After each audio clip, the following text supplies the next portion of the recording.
உன் பதவியை விட உயர்ந்தவர். Don't under estimate. அது மட்டுமல்ல, அவர் உன்னதத்திலே வாசமா இருக்கிறார். அது உன் வாழ்க்கையில உன் காலங்களை உறுதியா, அங்கே கூட போட்டிருக்குங்க, அந்த காலங்கள் உறுதியா இருக்கு. எப்ப தெரியுமா உறுதியா இருக்கும்? கர்த்தருக்கு பயப்படும் போது. திரையில் பாருங்கள், ஏசாயா 33:6. உன் காலங்கள் உறுதியா இருக்கும் கர்த்தருக்கு பயப்படும் போது. அது இன்னொரு வார்த்தை பயன்படுத்தப்பட்டிருக்கிறது, அதுவே உன் வாழ்வின் பொக்கிஷம். முடிவாய் சொல்லும் போது, முடிவாக உன் வாழ்வின் பொக்கிஷம். 14:27 நீதிமொழிகள்.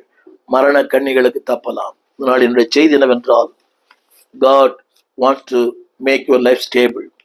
அவர்தான் உன் வாழ்க்கையை ஸ்திரப்படுத்துகிறவர், உன் காலங்களை ஸ்திரப்படுத்துகிறவர், உன் குடும்பத்தை ஸ்திரப்படுத்துகிறவர், எதிர்காலத்தை ஸ்திரப்படுத்துகிறவர். இந்த ஸ்திரப்படுத்துகிற தேவனுக்கு அர்ப்பணியுங்கள், ஆராதியுங்கள், அவரோடு சேருங்கள்.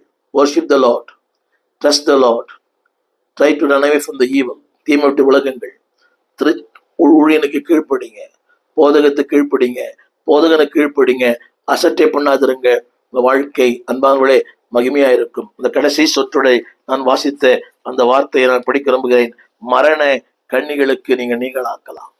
உங்கள் பிள்ளைகளுக்கு அடைக்கலம் உண்டு, பாதுகாப்பு உண்டு, ஆதரவு உண்டு, ஆசீர்வாதம் உண்டு. இதை அப்படி நடத்த உங்களுக்காக ஜெபிக்கிறேன். ஜெபிப்போம். வானத்தையும் பூமியும் படைத்த நல்ல ஆண்டவரே, இந்த அருமையான வேலைக்காக நன்றி. நிலையற்ற உலகம், நம்பிக்கையற்ற உலகம், இந்த பூமியில் எதுவுமே நிலையானதல்ல உம்மை தவிர. பொருளாதாரம், அரசியல், வேலை வாய்ப்பு, ஆரோக்கியம் எல்லாமே இன்ஸ்டேபிள். இதில் ஒருவரே காட் ஆஃப் ஸ்டெபிலிட்டி.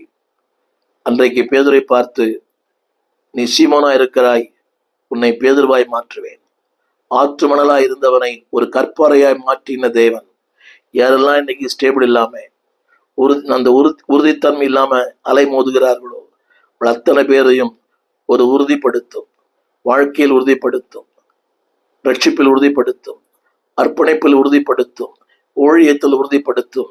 எல்லாவற்றிலையும் ஒரு உறுதியான வாழ்க்கையை தாரும். அது மட்டுமல்ல, மரண கண்ணிகளுக்கு நீங்களாக்கிவிடும். அவன் பிள்ளைகளுக்கு ஆசீர்வாதமான ஒரு தலைமுறை தகப்பனாய் வாழ, தாயாய் வாழ கிருபை பலன் தாரும். ஆண்டவர் இயேசுவின் நாமத்தில் வேண்டிக் கொள்ளுகிறோம் எங்கள் நல்ல பிதாவே, ஆமென். அன்பான பிள்ளைகளே, பி ஸ்டேபிள். உங்களை உறுதிப்படுத்துகிறவர் கர்த்தர். அந்த வார்த்தை சொல்லுகிறேன், உன் காலங்கள் உறுதியாயிருக்கும். ஆமென். God bless you.